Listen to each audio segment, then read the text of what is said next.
మంత్రికేమో భూముల కొనుగోళ్ల మీద ఉన్నది శ్రద్ధ, భూముల అమ్మకం మీద, రియల్ ఎస్టేట్ బ్రోకర్ దందా చేసుడు మీద. ఈ పని తప్ప ముఖ్యమంత్రికి పంటల కొనుగోలు శ్రద్ధ లేదు, రైతు బంద్ చేసే తెలివి లేదు, రైతు బీమా ఇచ్చి రైతులను కాపాడుకునే సోయి అంతకంటే లేదు.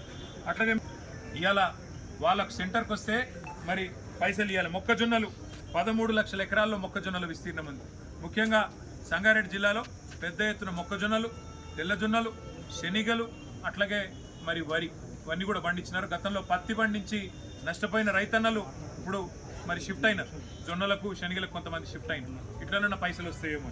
మరి వాళ్ళ పరిస్థితి రాష్ట్రం మొత్తం ఉంటే ఇప్పటి వరకు ఈ రాష్ట్ర ప్రభుత్వం కేవలం 10 లక్షల టన్నులు మాత్రమే కొంటా అంటుంది.